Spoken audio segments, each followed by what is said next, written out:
Good afternoon, everybody. Pigskin Pete here. Hold on. On the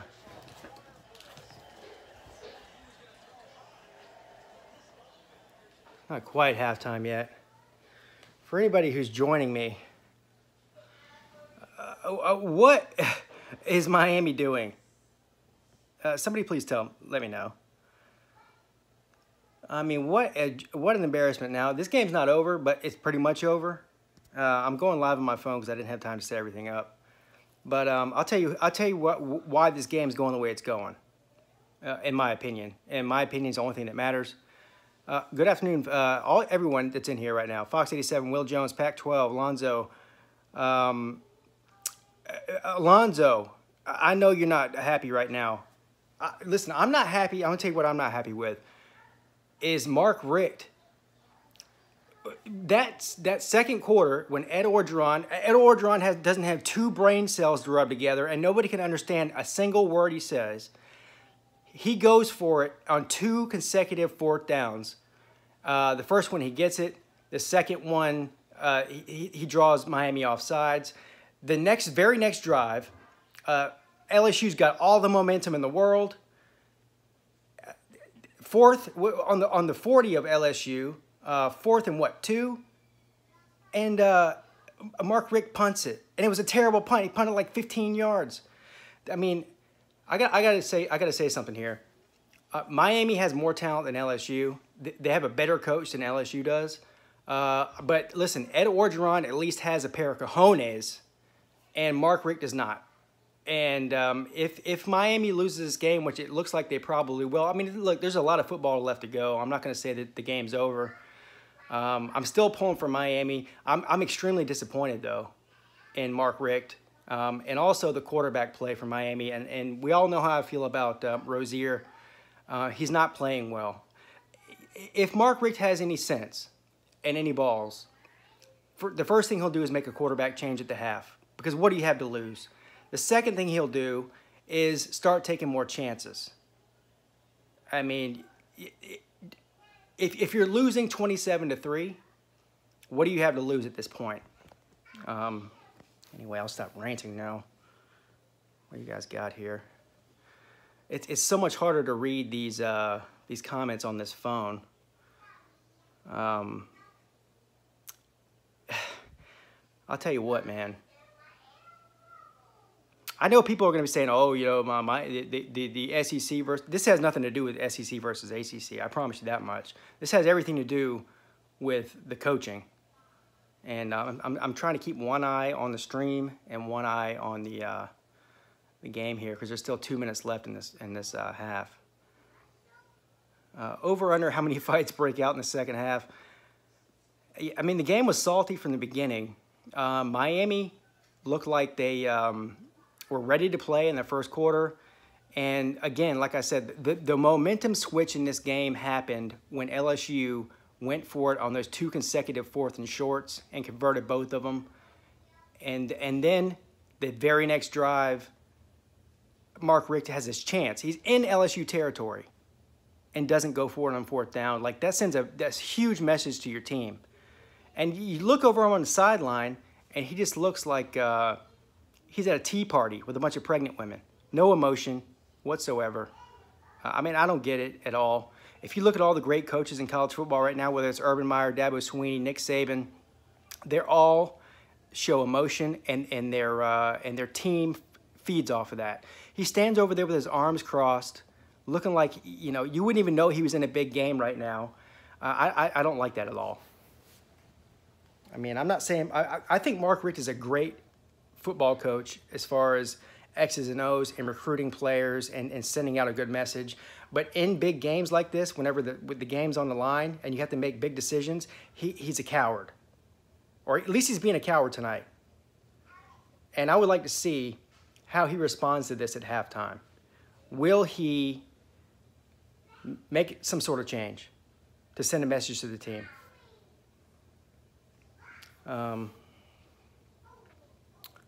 See you later, George. DeGoat Watson says he doesn't give a crap. I think he does give a crap, but he needs to show it. Punting again. Where's Dennis Wilson at? And listen, and here's the other thing I'm pissed off about. This has nothing to do with Miami, but I'm sitting here on a Sunday night, a holiday eve even.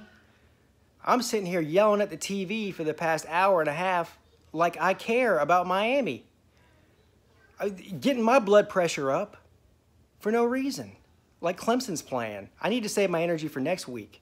This is stressing me out. I want a good game too. Listen, I want LSU. I want Miami to win, but I'm getting so frustrated right now with the way they're playing that, you know, if it's not your team playing and you reach that certain point when you're like, you know what, if they're going to play like this, then they deserve to lose. I'm about at that point. The way that it's not even the way the players are playing; it's the way that the coaches are coaching that I'm not happy with. And listen, I know if you're a Miami fan on here right now, you probably agree with me 100%. So there's a minute and 53 seconds left in the second quarter here. 27-3. Miami just kicked it back to them. George says, I cannot believe somehow took Miami going to give them 2 quarters to redeem themselves. Jimmy C says SEC, SEC, SEC. Yeah, good for you. Jimmy C, you beat a mediocre, if less than mediocre, Louisville team last night. And LSU is out coaching. That's the other thing. Ed Orgeron is out coaching Mark Richt. I mean, who saw that coming? I know one thing. If this is what Miami is going to do this year, if they win the Coastal, they got no shot against Clemson. I know it's the first game. I'm not going to overreact. They need a quarterback change, and what just happened? Was that a safety? They need a quarterback change, number one, and Mark Richt needs to grow a pair. That's all there is to it.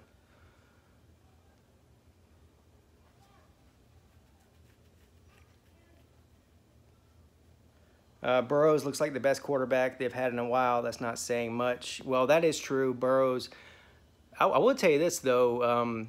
Miami got in Burrows' face early, hit him a couple times. They even had a couple late hits on him, trying to send a message to him, and he's responded pretty well. The problem is, I don't even think that Miami's defense is necessarily playing that bad. They've given up a couple of blown plays. Overall, Miami's offense is the problem. I mean, listen, it's 27-3. LSU should be winning probably 21-10 or 21-14 based on the talent level and what's been going on in here. But Alabama's defense is average. Good over yourself. No. Uncle Luke says, Pixie and Pete, I hope LSU wins, but I want Miami to come back to make the game close. Yeah.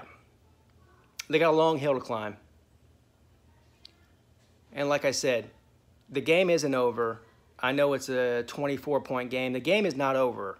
However, it's getting close to being over really quickly. And if they don't, like I said, make a quarterback change at the half, what do you have to lose? Where are my Miami fans at on here? Because I said this all off season, that I'm not a believer in Rozier. Meanwhile, Mark Richt made Rozier the starter because he said he was more experienced. Well, experience is great. Joe Burrow has never started a game in a meaningful game in his entire career. He's 25 years old. He's been at Ohio State for 15 years.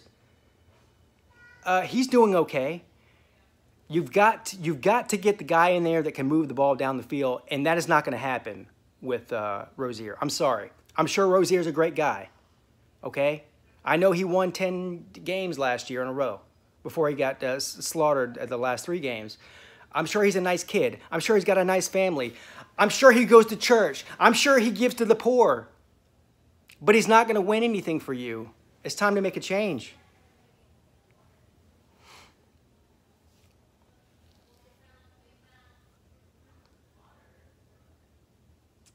Yeah, the game's not over. But it's time for them to do something about it. A Pac fan says he's calling Dallas PD. This is ridiculous. Someone's kidnapped Miami's offense. Yeah. I'm not even. I don't even care about the ACC SEC thing at this point. I mean, I'm rooting for Miami. I'm still going to. I'm still on the Miami, whatever, fan train, whatever you want to call it. I think Edo could win this game 50-0. He's still not going to compete in the West. He's still not going to win the SEC. He'd still be lucky to win 8 games this year, and I think he'll still end up getting fired at the end of the year, regardless of what happens here. But that has nothing to do with Miami. What Miami's doing right now.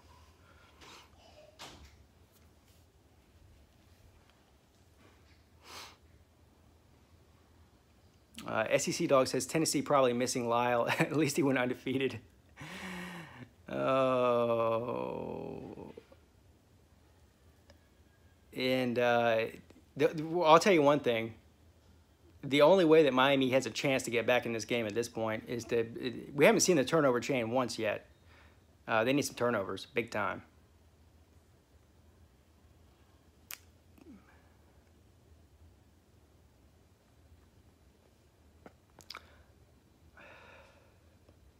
Tony Feisen said we need to call different plays. Yeah, you need to do a lot more than call different plays. You need to get a different quarterback in there. I'm sorry, it's just all there is to it. Rozier is not the answer, and no matter what happens here today, if Miami finds a way to win the Coastal Division, they're not beating Clemson with Rozier. That's just all there is to it. It's not going to happen. It'll be another blowout.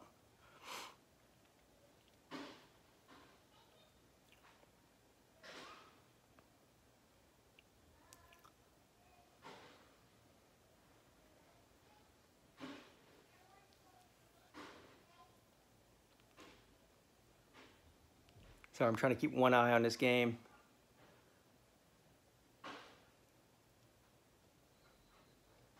So officially, if Miami does lose this game, I will be 4-2 in my picks because I thought that Miami would win this game pretty easily, which clearly I was wrong about. So it shows even pigskin Pete's not perfect. I'm just kidding. What's going on, Leon? How you doing, man?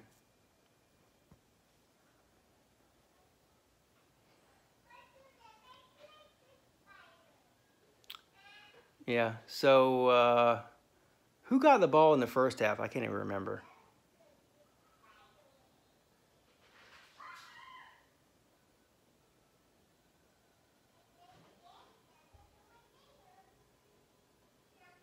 Dakota Watson says he's cheering for LSU now.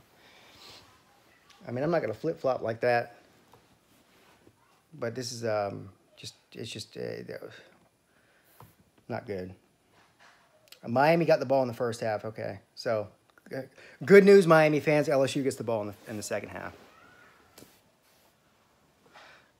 Leon says it's almost like they're trying to throw this game.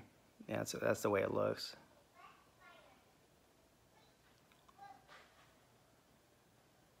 Yeah. I'll tell you one thing. Ed Orgeron doesn't have 2 brain cells to rub together, but he's got some balls, don't he? And that changed the whole momentum of the game. Whenever he went for those 2 4th downs and got them, ever since then, the game's been blown wide open. That's my biggest criticism of Mark Richt, is that he's not playing the game with any balls. He's playing conservative. Edo is not. Edo is playing to win. And it is what it is. Orgeron looks like he knows what he's doing, and that's hard to do. So,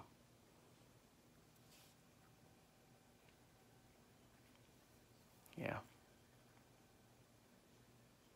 Anyway, I'll tell you what, guys. I'll be back on live probably at the end of the game. If I haven't put my head in a toilet and drowned myself. But thanks for stopping in. Listen, here's what needs to happen. Here's my final analysis. Miami needs to make a quarterback change at the half if they want to even have a shot at even getting back in this game. It's simple as that. Mark Richt needs to grow a pair of balls and make a change. I know he likes Rozier. I'm sure he's a great guy. I'm sure he delivers food to the homeless in Miami. But he's not going to win for you. It's that simple. Grow some balls, make a change. You have nothing to lose. See you guys after the game. Pigskin Pete, check it out.